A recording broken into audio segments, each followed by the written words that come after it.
Hi, welcome back to my channel. Today we're going to talk about a topic that's really important to me, and it was one of my main concerns when I got my cancer diagnosis. So we're talking about fertility. Alright, so my main concern with fertility was how treatment was going to affect my fertility. And one of the first things that I read on the internet about ABVD, which was the chemo regimen I did in the beginning of my treatment, it has a moderate chance of making you infertile. And I immediately was terrified.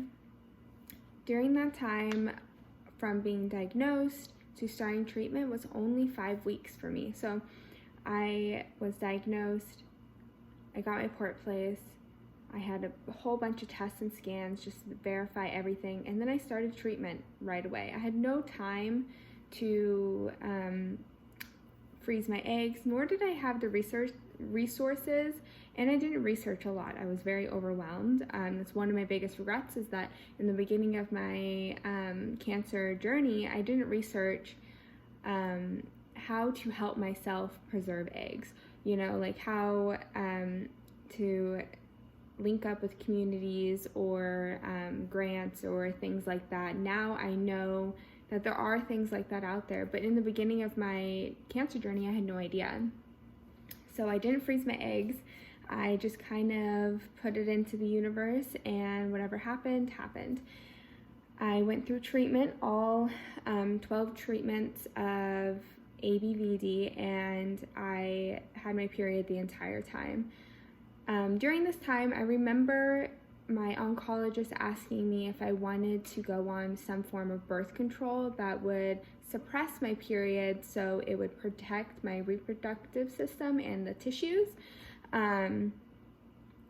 But I'd never really been on birth control prior to having cancer, and I didn't want to get on birth control and start treatment and all of that all at the same time. I thought my body was going to be going through enough changes with just going through treatment, and obviously my sex life wasn't that active during that time, so I was not concerned about getting pregnant. So I had my period. I had my period every month, like clockwork. I never missed a month. It was regular. It was never light. It was just my standard period throughout my entire treatment with ABVD, which they were very surprised. Typically, for most younger women, when they're going through chemo, your period naturally stops because your body is kind of shifting gears and it's under attack. So certain areas of your body kind of shuts down and represses itself naturally, and that never happened to me. My period stayed strong, and that was a really good sign. Unfortunately, the ABVD was not enough to kill all the cancer in my body, so I ended up relapsing a couple months after finishing.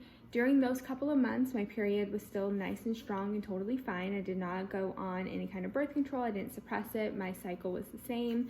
My cycle's always been very regular before cancer and during. It stayed on the same cycle. When I relapsed, I started a regimen called BVB, and I did it for 3 treatments, and this cured the cancer in my body. During that time, my period also was totally fine. I didn't see any changes, no irregularity, nothing about it changed. So nothing changed about my cycle during BVB. I didn't see any changes in my cycle until the doctors, when I was preparing myself for my stem cell transplant, told me, due to my blood counts being super low during that time, I will have to suppress my period. So I went through BEAM, which was a high intensity chemo, and I did that for the 5 days straight, and then I was admitted in the hospital for my transplant. So during the time during BEAM, I was actually having my period. I was super worried about this. It just happened coincidentally. A month prior, they gave me a shot to suppress my period, and it didn't work.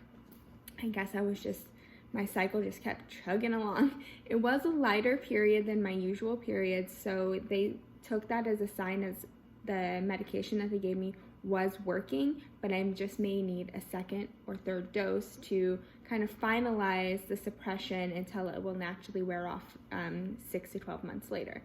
So I had my final period during my treatment of Beam. The 5 days of getting it was the 5 days of my period. The day I was admitted into the hospital, I just had like a light spotting. They gave me another shot the day I was admitted into the hospital. So in 3 weeks, I had 2 shots. And the shot just went straight into the belly.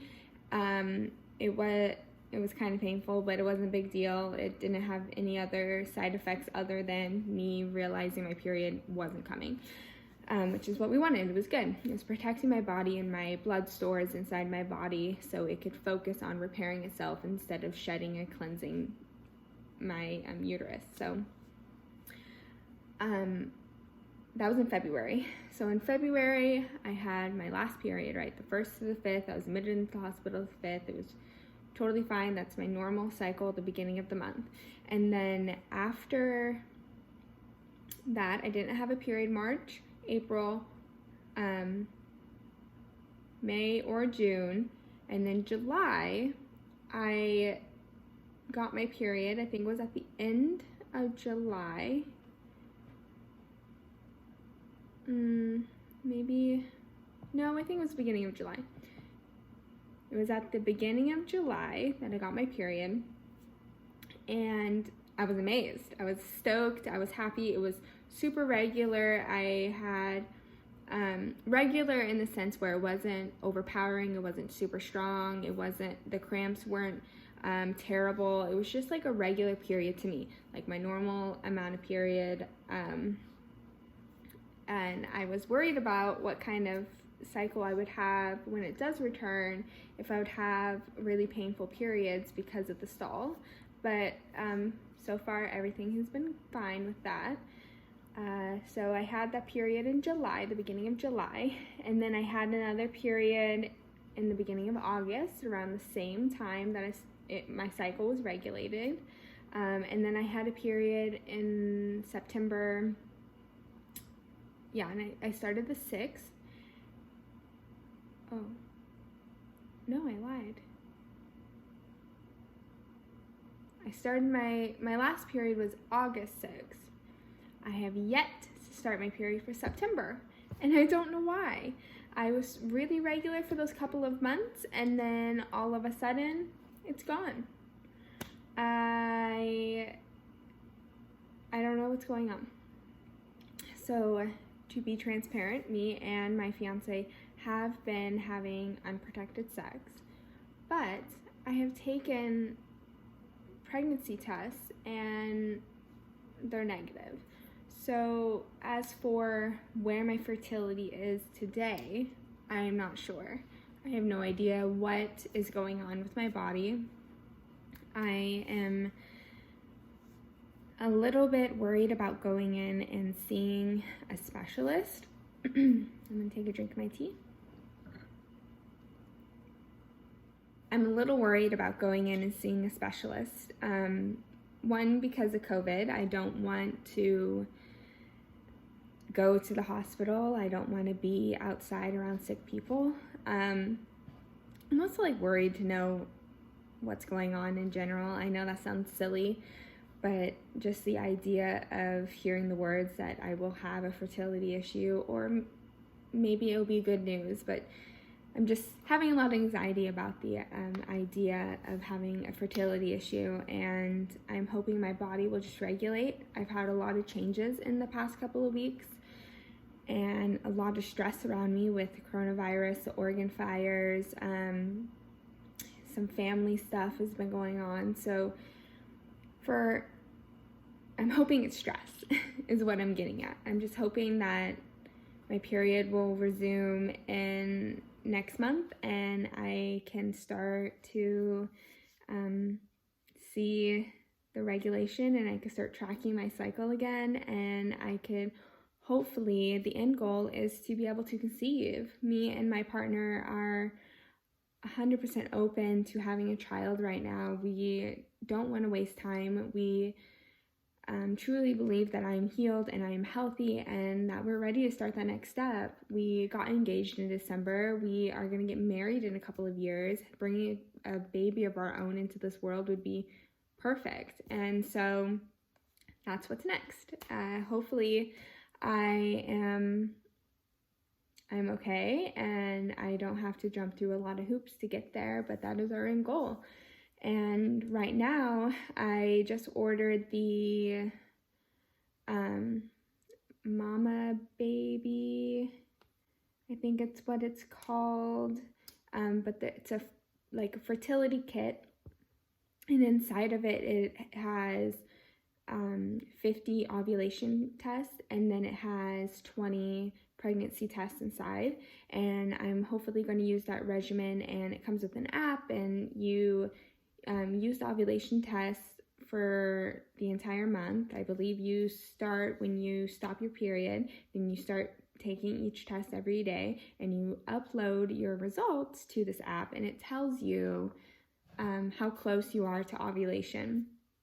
And then it will tell you your peak window, and you do your baby dance, and then hopefully you conceive that month. If not, you'll have your period and you just start the cycle over and over. And I'm hoping to use this system to be able to not only get familiar with my new cycle, but to kind of keep an eye on my body and to see what's going on, to be able to track data and to know, is it all healthy? Do I have a concern here? Was this a fluke missed period? Was it stress? All of those other things. If my period does not resume next month and I fear something worse may be happening or something like that, then I will definitely go see my doctor about it. But I want to stay away from the hospital as much as I can.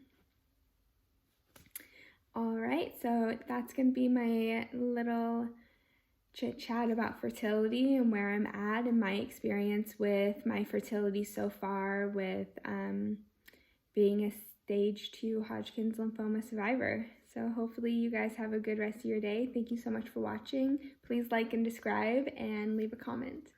Bye.